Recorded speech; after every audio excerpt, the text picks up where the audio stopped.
Good morning, good afternoon, and good evening, grasshoppers. We are going to do a very quick study of the amazing publication, yet another, by Elk and Ruby on great players. Nail It Like Nepo from Grandmaster Zinon Franco. Now, Nepo became a Grandmaster at the age of 16 and had won many youth events, or I should say several youth events. Let me not say many. But needless to say, he was somewhat in Magnus Carlsen's shadow still as he became a Grandmaster at the age of 16. Obviously, he's in the shadow of Karyakin and a few others of that generation.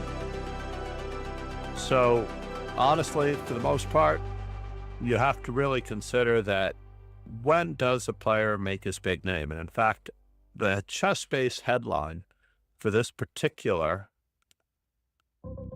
event, the 2008 Aeroflot Open, had the title, "We're going to have to learn how to pronounce his name, Nepomniatchi." Basically, you ignore all of those extraneous, like, extra letters, and it's basically Nepomniatchi. If you look on YouTube, there are at least one or two, perhaps three videos on how to pronounce his name in interviews. And Nepomniatchi really appears on the scene in 2008. There were 66 players, and he was ranked about 20th. This was a very, very strong Grandmaster event held in Moscow. And Nepo, of course, in this particular instance, defeats the notion that, that he is one of those super well-prepared Grandmasters.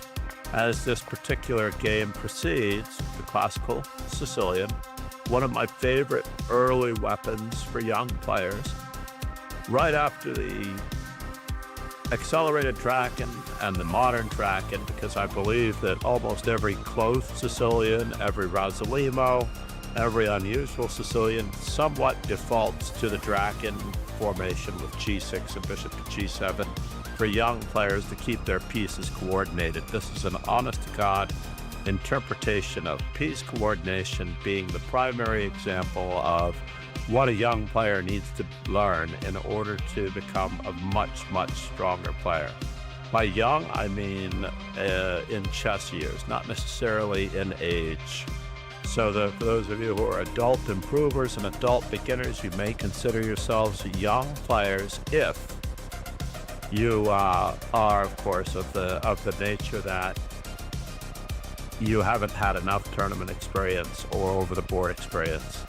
So in this particular instance, I keep scrolling down in this particular moment, but I would like to resist using the mouse except for arrows that may be drawn. Now, the Classical Sicilian is a very difficult Sicilian for many young players to handle on the white side because all of the options are open. In fact, in this position, there are no less than 6 very good moves.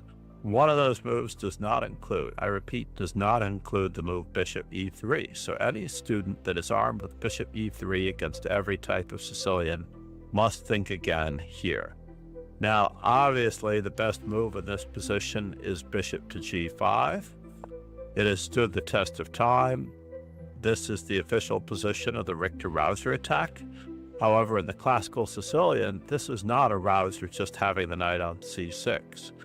This is a Sicilian Sozin variation, aka the Fischer bishop arriving on C4. Bobby Fischer preferred Bishop C4 against a variety, if not all, Sicilians when he had the opportunity. Now, he also played Bishop C4 on the 9th move against the Dragon, the modern Dragon variation, and he played Bishop C4 against the accelerated Dragon. He did not play the Maroczy bind. So Nepo plays Bishop C4, even though in a previous game with Dreev, he had played Bishop to G5. And against Bishop to G5, Dreev had played Bishop to D7, and Nepo continued with bishop to e2.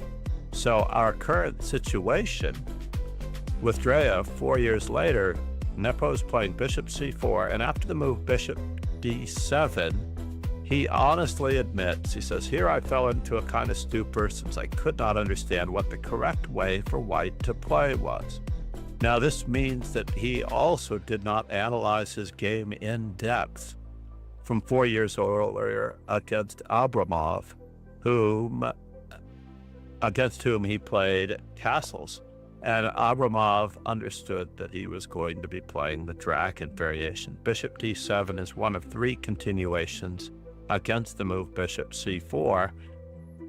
The primary idea is that we can play the dragon. Now the dragon, of course, is not acceptable in this position because of the nature of knight takes c6, b takes c6, e5, prying open the d file, and obviously it's not possible to take on d5 because of the loss of the queen. So if black wishes to play the dragon, he needs to first be able to shore up his c6 knight and, of course, protect his queen with a little bit of cross and cover on the d file. The other 2 moves which are well worth looking into are queen to b6, the Benko variation played by an old friend of mine, Pal Benko. He is no longer with us. And, of course, the move e6, which deadens the bishop, and Bobby Fischer would routinely play bishop to b3 against this, along with castles kingside, bishop e3, and f4. Said. And e5 not playable because... Believe it or not, I believe e5 is playable. It's not recommended, but e5, of course, is like, if you ask Stockfish, e5 is the second best move, which I find hard to believe. I think it's just very difficult to handle positionally. I agree with you about the nature of the d5 square. Personally, although Stockfish gives knight f3 is the best move, I believe that knight on g to e2 and possibly going into these squares weakened by the move e5 is white's best opportunity to seek an advantage. Great job, great call, Arsenal fan Richie. Yeah, e5 is not too distant a cousin in this position from nice, thanks.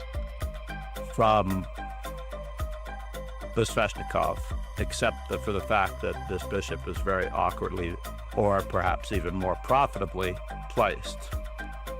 So in this particular instance, Nepo admits that he did not know what to do here. And interestingly enough, I believe him. I believe that not every grandmaster remembers everything. It's possible that in his prep, he did not expect this variation. And many players today are fairly over-prepped. Just need to check one other thing as I change this for this particular channel. I'm happy to say that Arsenal fan Richie has made it possible for many subscribers in the past to give their commentary on this. I usually do these subscription-based for YouTube subscribers and for Twitch subscribers. So if for whatever reason you are unable to get the text-to-speech, this is the time when you should be subscribed on YouTube, just in case that channel is working better than this one. Nepo finds the rather amazingly interesting move, not castles, not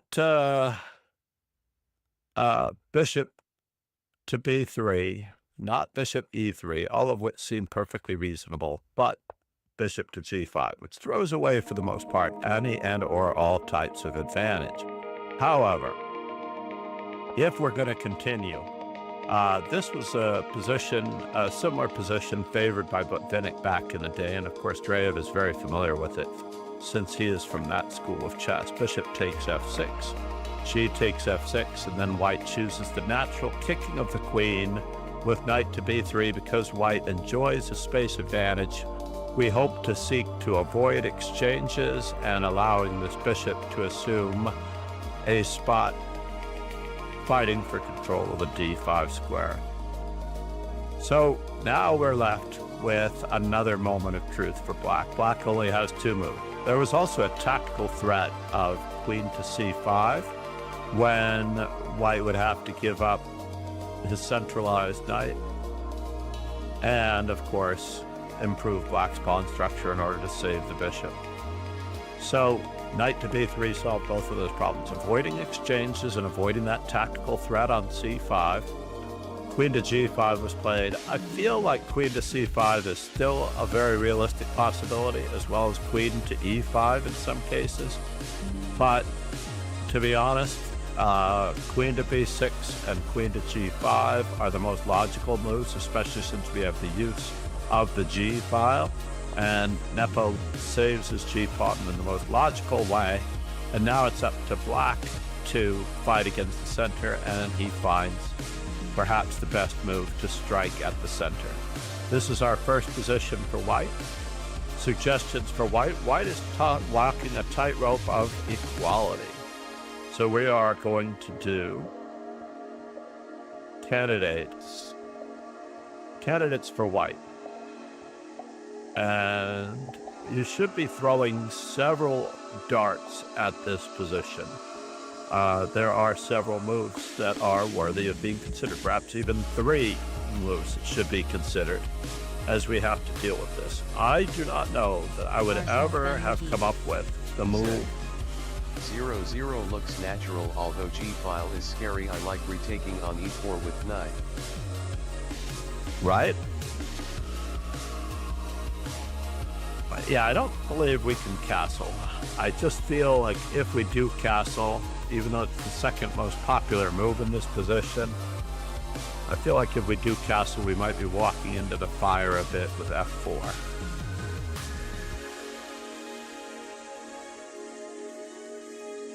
Now you'll notice that the square e5 is available to the knight. f4 could be a problem in some lines, but immediately there is nd5 perhaps.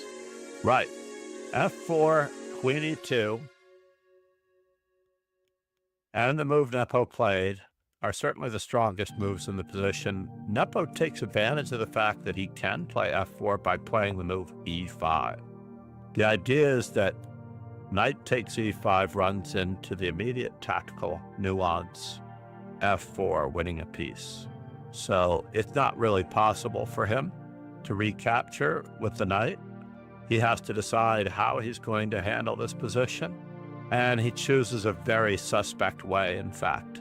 The proper continuation for black was either to capture with the pawn or to castle queenside, but instead Dreev chose bishop to e6, moving the same piece twice in the open. qx d7 right.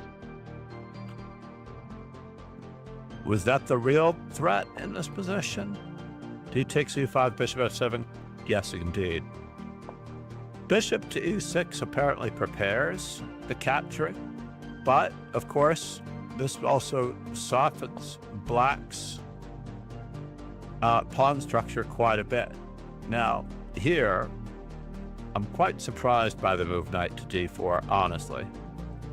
But it was probably better for him to clarify and soften the pawn structure straight away, but he re-centralizes his pieces, allows a further exchange, but unfortunately walks into this rather tragic pin that can only be solved through further forcing matters. f4 only is a temporary band-aid on the position, as black's queen will be diving into the white squares one way or the other. And white chooses queen to a4 check, king f7, e takes d6, and this allows the intermezzo, which ruins white's pawn structure. And now finally, white is finished with the opening, having connected the rooks. Now, black has been finished with the opening for a move or so now, and he does have to worry about invasions by the queen. But black chooses to bring the rook on h8 to e7 to cross and cover the 7th rank. Now, honestly, this is the 7th rank for white, and this, I will maintain, is also the 7th rank for black. Consider the 7th rank being the one 7 rows or ranks away from your base pieces, just like the old descriptive notation. Most of the younger generation, in fact, many of the grandmasters still refer to this as the 7th rank from both sides of the board. And they want to get their rooks to the 2nd rank, which to me is extremely confusing. However, white does centralize, and black chooses a rather awkward move. Nepo notes in the book that he should just passively retreat the queen and barnacle and await opportunities to create activity later. But instead, Alexei Dreev plays d5. Now, even 2,600 rated players can make these types of mistakes. Let's go for candidate moves for white once again. Arsenal fan Ricky said. D5 enables C4 it seems. You're on the ball, sir. C4, indeed. C4 does crack open the D file, put the most pressure on the pawn, and somewhat force black to address this issue. Now, honestly, finding black's move might be just as reasonable. Since we have 24 seconds left, I will ask for candidates for black.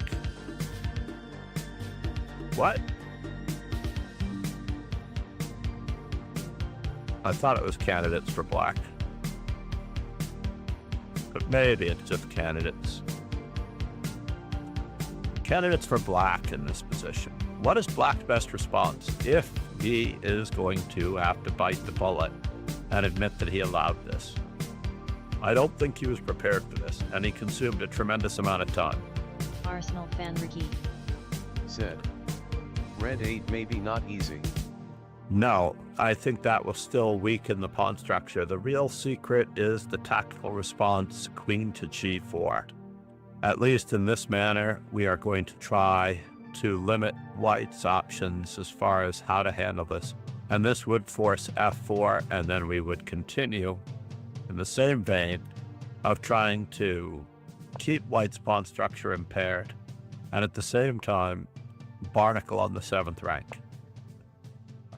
Interestingly enough, Dreev just relinquishes the open file, allows rook to d7 check, and the doubling of rooks, as white has a much better position, a clear advantage in this position. Now, I am of the old school informant variety of slightly better, clearly better, which is usually about 2 pawns or up to 2 pawns, but not necessarily over 2 pawns in value. A clear advantage means that we're knocking on the door to a decisive advantage. And in no way, shape, or form should we have winning, right? We should not have winning for white. So we could easily put, see if I can get it right the first time. That's black. That's white. Clear advantage for white. Clear advantage for black. Clear advantage for white. Slight advantage for white, meaning that the advantage is greater than half a pawn, perhaps a full pawn, but not necessarily greater than a full pawn. A slight advantage for white, not greater than a full pawn. Clear advantage is greater than a pawn to the good without any compensation, all the way up to 2 pawns, and then a decisive advantage for white and a decisive advantage for black. Decisive, not winning. So in this particular position, I'll maintain that white has a very clear advantage and is knocking on the door of being able to win. So black buckles down on the E file, giving up the E5 pawn. And in this particular position, white has to consider further possibilities. Candidates for white.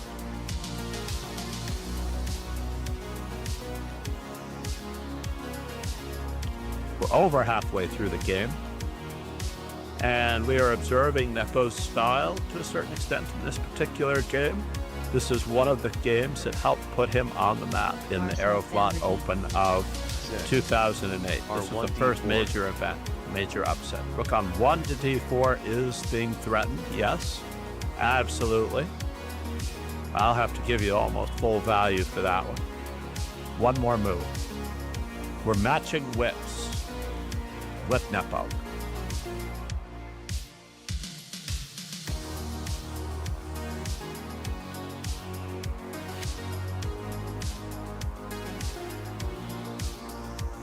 And it seems if you fell into the trap and played the move queen to b7, this would be rather tragic, as black would be winning, taking advantage of the pin on the rook. So instead, Nepo plays the centralizing move, queen to e3. This is called consolidating for the most part. You're attempting to consolidate your position, and at the same time, black's pawn weaknesses remain.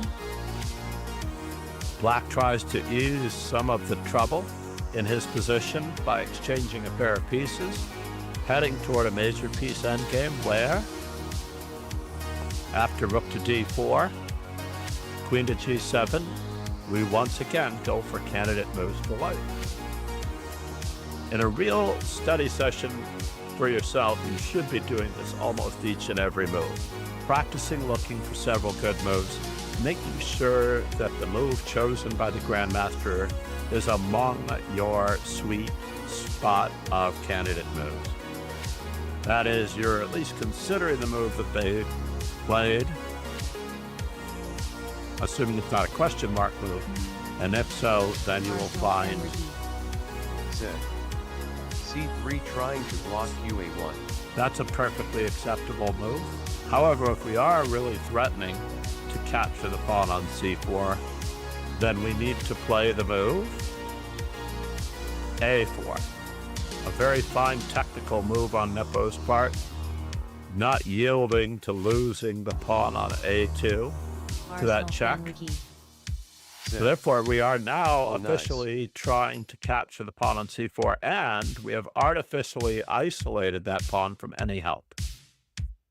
So at the same time, black bolsters his pawn on c4 against any capture. White prods the rook on c7. Black chooses to play a very cutesy move to defend it across the rank. And, of course, c3 needs to be played to prevent any further counterplay. After queen e7, rook takes c4, e5. White, of course, is forced into exchanging rooks. And now we have one more technical question in this particular instance. Well, how do we continue? Well, there are a number of moves that can preserve our advantage as white. Nepo chooses one based purely on his Grandmaster instincts and not necessarily on that of the engine. And it has to be agreed that his choice is good. QB4 looks fairly straightforward. Queen to b4 is the move that was mainly considered by Nepo to be the alternative, but he chooses yet another move based on the comfort advantage.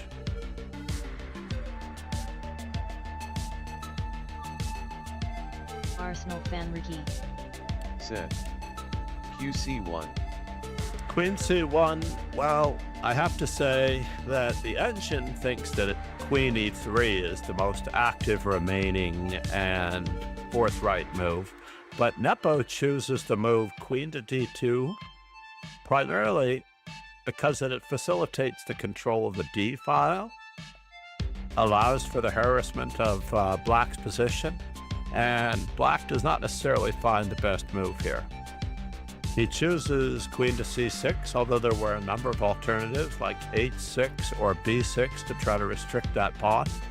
b6 was perfectly reasonable. Black chooses queen to c6, a5, queen to c5, of course, prods the protection. And after the move c4, we have to ask, why could black not capture this pawn on c4? If that pawn is captured, of course, the use of the d file is going to be pronounced.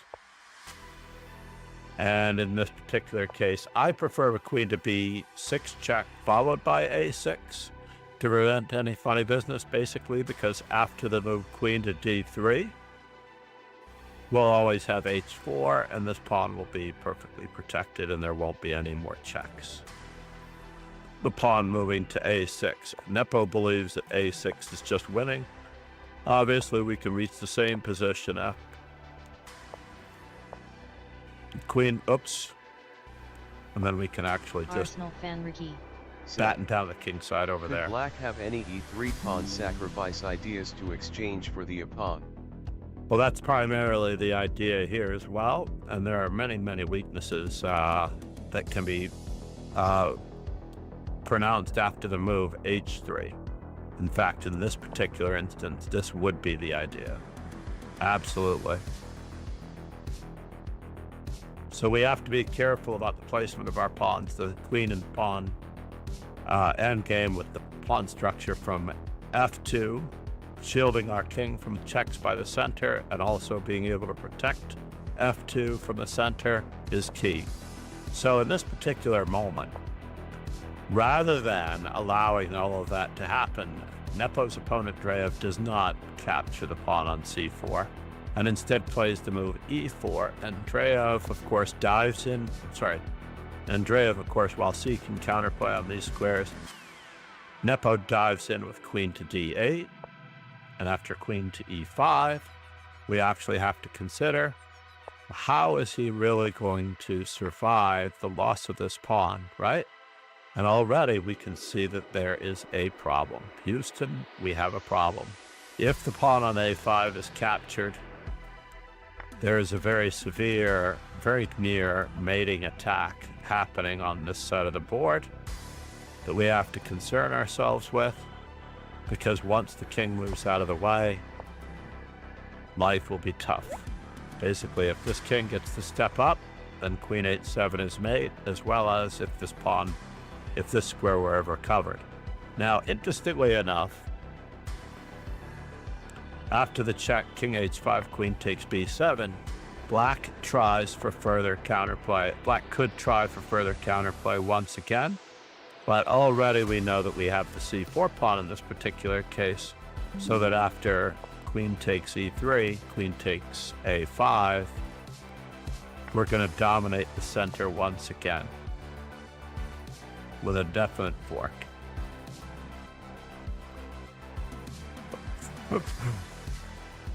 So, and of course this diagonal is also taken care of. So rather than allowing any of that counterplay, the king retreats, the pawn moves to a6, black flails about for a little bit of counterplay, and Nepo brings home the point by securing his king. And once Nepo has secured his king, the pawn on f2, we know the plan, the drill. The pawn is going to promote, and that's unfortunately all she wrote. Thank you, everyone, for being here. That was Nepo versus Dreev, the first game in the book Nail It Like Nepo. I'm sure in the game it was simple, but Nepo made winning that look easy. Nepo made it look very straightforward. Dreev ran into a lot of time trouble. Yeah, Dreev ran into tremendous amounts of time pressure primarily because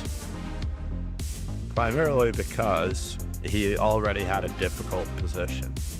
And although Dreev did not handle it that well, I recommend both e6 and queen to b6 more highly against the Sozin than I do bishop to d7 trying to sneak into a dragon.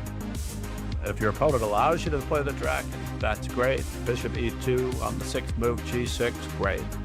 But if not, it's not worth it. It's not worth it to try to force the issue. One thing I learned from Tigran Petrosian when I became a master, basically he was the last person to push me over, is that I had to play by the rules of the position. I could not inflict my will upon the position if I wanted to be a strong player. I couldn't do whatever I felt like a spoiled child. I had to actually obey the laws of chess and play positionally, improving strong, sturdy moves. Said. Was that a turning Studying point in taking Petrosian's you to games mastery? was a high level of that, and had I studied Karpov, perhaps I could have gone even farther. Namaste, Eor Aladdin. Thank you for joining the dojo. I hope you enjoyed this instructional stream. I will remember to turn off the subscribers only mode, and we will come back with another one of these later. Please be certain Arsenal to fan subscribe on YouTube Said. if Really the enjoyed that. easiest way to take advantage of all the playlists of instruction that are already there. Please also check out the Power of Chess Informant, another stream sponsor.